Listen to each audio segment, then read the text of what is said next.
Hello, everyone. It's a pleasure to be here today with all of you. I promise that this session will be very interesting.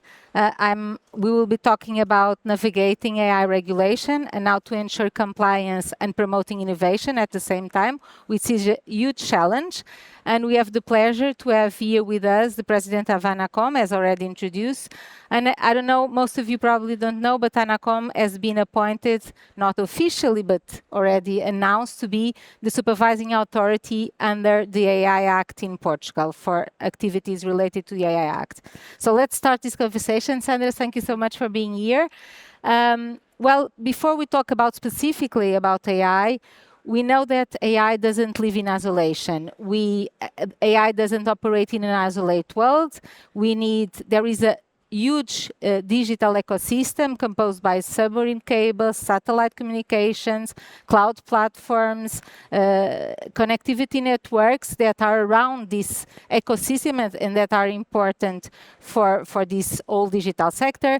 And we know that Portugal is positioned itself as a digital hub. What do you think are the advantages of Portugal in this scenario? You know that 20% of the submarine cables pass through our country, and there are the advantages. What do you see as the most relevant advantage for our countries in terms of as a digital hub? Hey, thanks a lot for the invitation. It's really a pleasure to be here and share some of these ideas and our challenges as well. So, as you mentioned, I think submarine cables is definitely a very important asset and very important for us, and I think for Portugal, and Portugal has big advantage on that.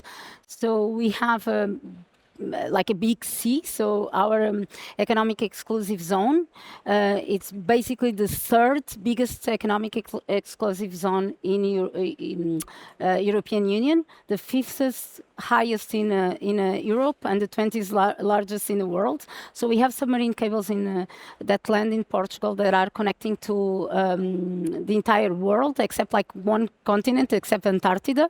So we have submarine cables going everywhere.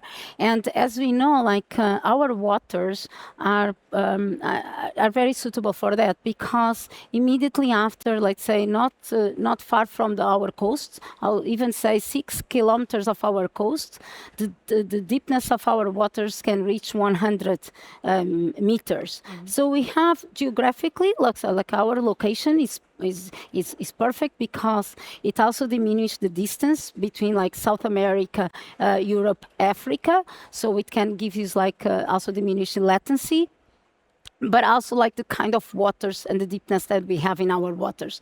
So we have all these perfect conditions. So submarine cables is really a good, definitely Portugal is a point of a very attractive point for this industry. But as you mentioned, we cannot have just these highways of communication. We need to have entire digital ecosystem. So data centers are extremely important for us.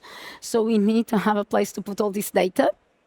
So when we mention like all the data lives in the cloud, but cloud lives in some place. In some place. So we basically need these data centers, and we have also perfect conditions for that regarding energy.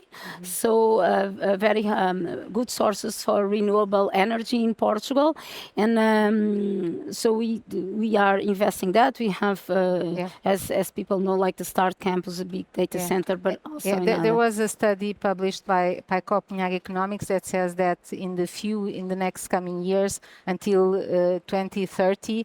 This could add more than 25 billion to our national GDP. So it's clearly an area to invest and to take a part of. Yeah, and because if you think like about, I'll say even data centers are the brain of the digital economy. So it's really a lot, and we need definitely to invest on that. And as you mentioned, like also the space, we have the Santa Maria spaceport, and which is good because it's an infrastructure for launching, but also for re-entry and recovering space objects. And of course, is basically now giving lots of space for investment in satellites as a complementary infrastructure for telecommunications. And most people probably don't know, but also European Space Agency conducted a study a few years ago saying that Portugal is really a very good spot for launching not only because of the strategic position in the middle of the ocean,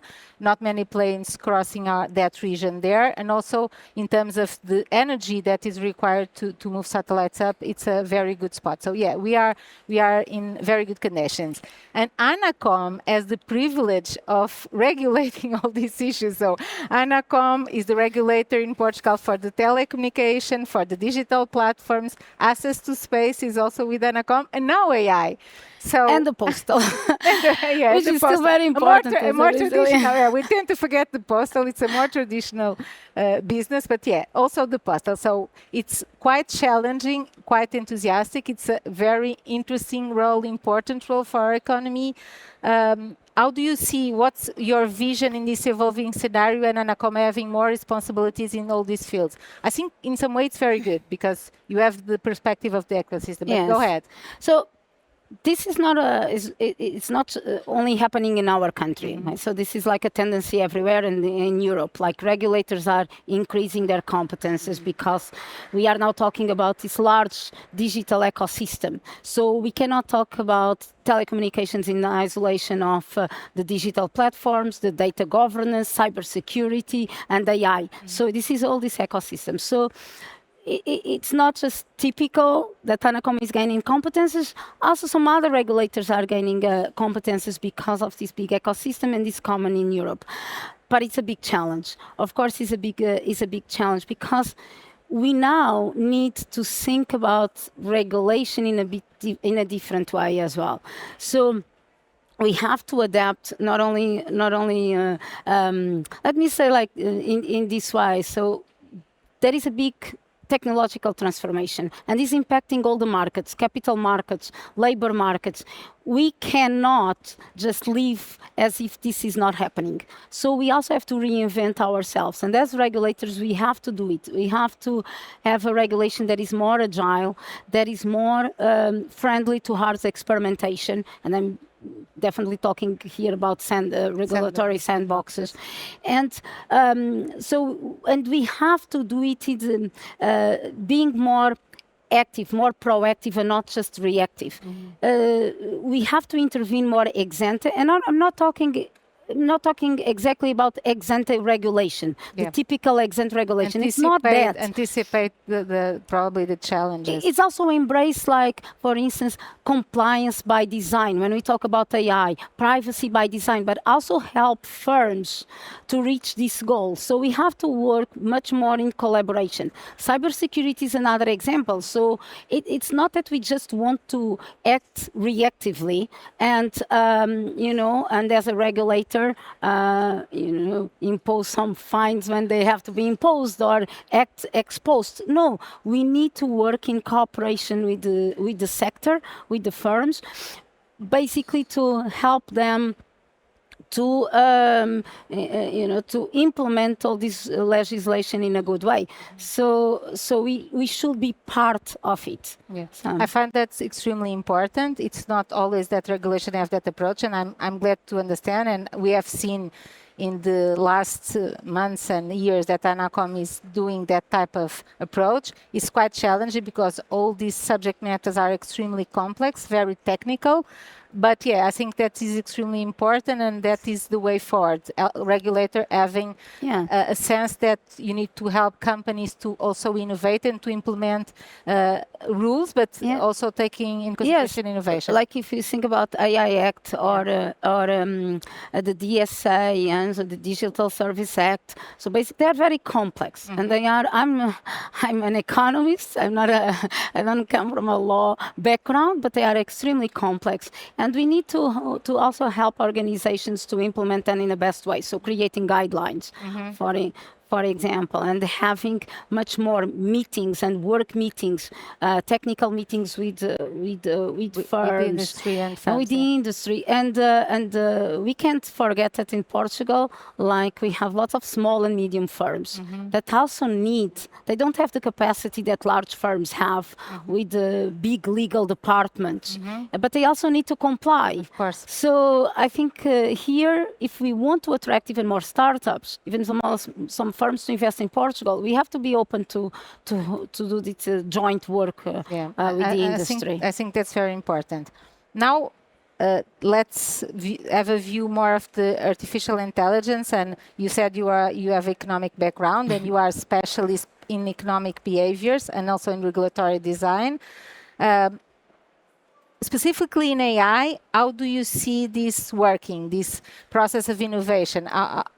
Do you have any specific comment in relation to AI? So it's exactly as I said. It's very important, the compliance by design. Compliance by design is increasing this notion of privacy by design. So it's a bit more. So we need to embrace the innovation that from the beginning incorporates all this legislation. So it saves quite some money. Yeah. So we don't want firms to, invest in certain technology, trying to implement this technology in the market, and at the time that they want to put it forward, they have to step back because it doesn't comply with certain legislation. So we need to embrace this compliance by design, but we should also in a sense, be very focused on related to this, on outcome based. So we should help firms to get that, and using behavioral insights. Like I'm a behavioral economist, using behavioral insights through, for example, nudge techniques, even within our connection with firms on the way we write the guidelines. So this seems a little bit like more psychology work, but it is. So the way we worked, our approach, like the way we have to talk, or even having these technical meetings with firms, we have to improve our communication in that regards, not written communication through guidelines, but also in our technical meetings, because the other side should really to understand that we are all with the same goal. Yeah. So, and this is, maybe you think that this is not an important work, but it's a lot of work. I think lot of strategic and as I said, from behavioral insights put in place. So, because we should work towards this outcome-based outcome. So, and another thing is really promoting experimental environments, sandbox, pilot projects, and this is a new approach. And again, but for regulatory sandboxes, it's a joint work. Yeah. So it's, I think that, just a comment on that, I think that joint work is extremely important, and what you're saying just about behavior as well, because what I feel in working also in this field, in the technological field, is that most of the time people with the economic background, well, economic and legal are a bit more close, but if you talk about technical backgrounds, so what is a bias for me as a lawyer is completely different for you as an economist or for some from the technical side. So it's really important to have, let's say, a common understanding. Another thing that we see much now related to the AI, just to give you a practical example, is that when we talk about let's assess the risk of a system or a model, people think that is just qualifying that risk under the Act, if it's high risk or if it's prohibited, and people don't think about the risk of the AI system as a whole, from a cybersecurity perspective, from a consumer protection, accessibility regulation, and so on. So just this simple word, let's assess the risk of AI system or a model or a large language model. People think that it's just about the qualification of that system as high risk under the AI Act or not, and they don't understand it. Yes, so, and that's why it's very important to have players from all different fields. I'd say many important fields, but that can actually have that in their minds, because, we are a little bit more like tailored to think in a certain way, given our education or our fields of specialization. So it's a very different, the way a lawyer thinks, the way an economist or a behavioral economist thinks, or an engineer thinks. So we have to have all together. And when we talk compliance by design, is that we need lawyers in technical departments, but we also need really very much engineers and technicians and economists and psychologists, especially, to work with lawyers when lawyers are trying to, densify because they talk usually the language they talk, and It's like too complex it's sometimes. very complex, and to densify every article of AI.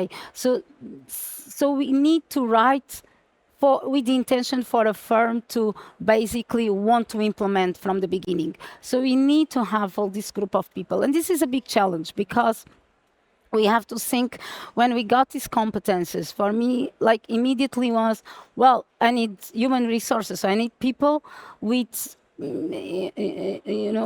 from different fields that Anacom doesn't have. Anacom has economies, more traditional economies that look at markets and competition, and so we have, of course, of telecom engineers, and then we have lawyers. But we need different set of also data scientists, but also psychologists and behavioral scientists, even neuroscientists. Yeah, neuro is very important. I don't know if you read that there was a study published by MIT, no, Microsoft, and I think Berkeley as well, that they did a test to 600 people, and people that were that had really bad skills in writing, and others that had really good skills in writing.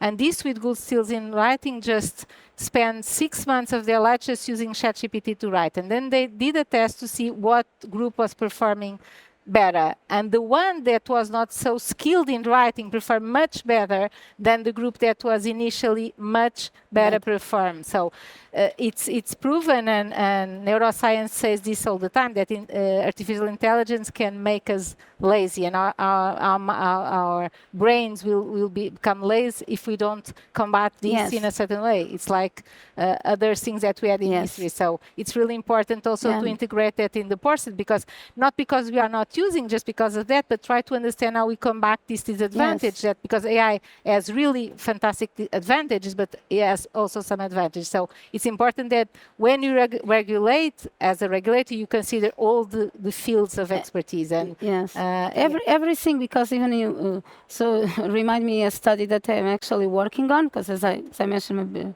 experimental economist, behavioral economist, but there is a study where we did basically see the impact of ChatGPT on the productivity of people. And the biggest impact is on the low productive people. So it has a higher impact on those, which may create some unfairness conditions, because if we manage to increase, which is good, low productive workers and increase their productivity, but then we should compensate them monetarily. But this creates unfairness feelings towards the other employees as well. So because they feel like, I'm just using my own capabilities, my own skills, and now I don't see this big jump on my salary. So this is like all these concerns that we have to take into account. So there are other risks that are not typified already as a high risk or medium risk, because there is so much unseen risks under with the implementation of AI. So we need also people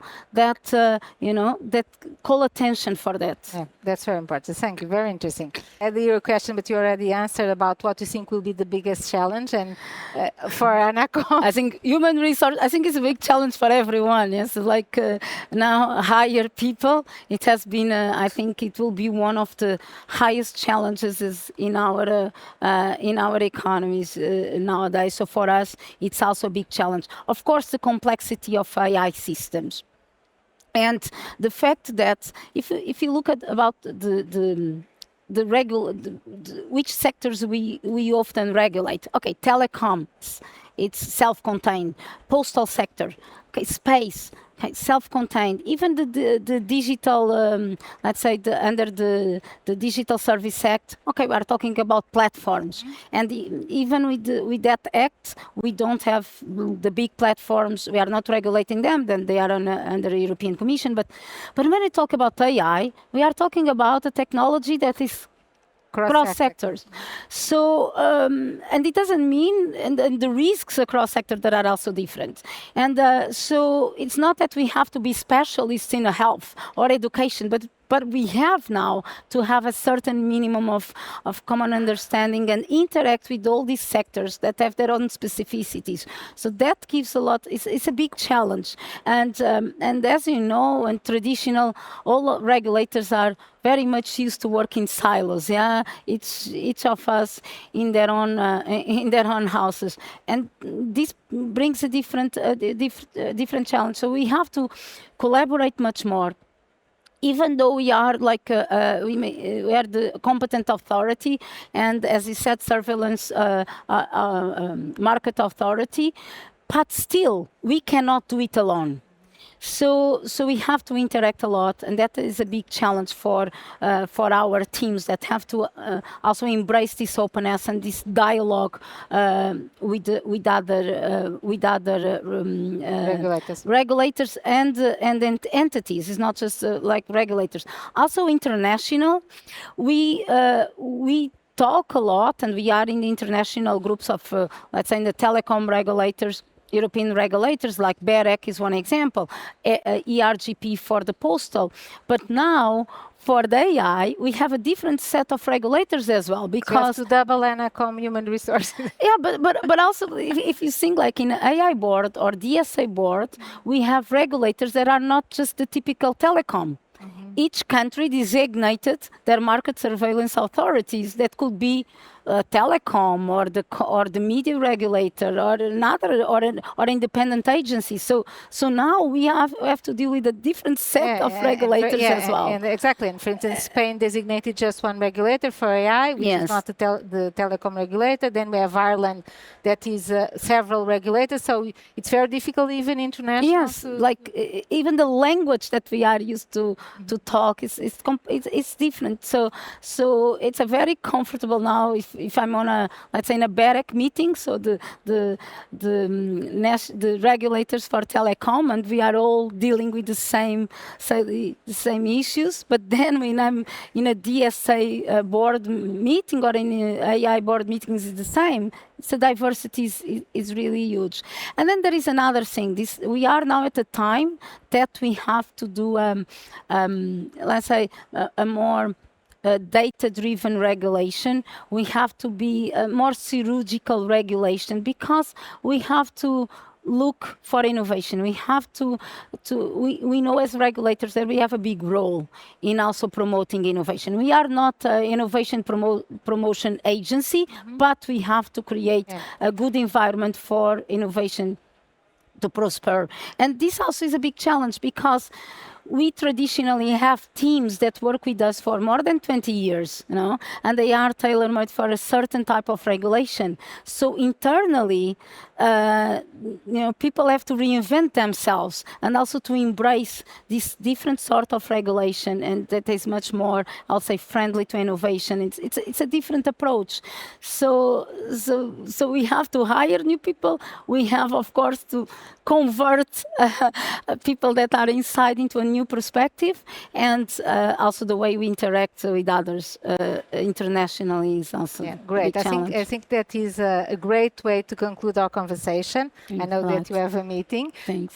It's fantastic to listen that you have this concern about innovation, because it's really a responsibility that I think regulators have in nowadays is, of course, regulate and do their job properly, which ANACOM does in the fields that they act. But it's also important to think, because companies are overwhelmed with regulation, and they do need these guidelines from regulators to help them navigating through AI challenges. And I think the message I want to give is like, because we always listen to this, is like, Europe regulate a lot, US regulate, let's innovate and stuff. And there seems that there is this big trade-off between regulation and innovation.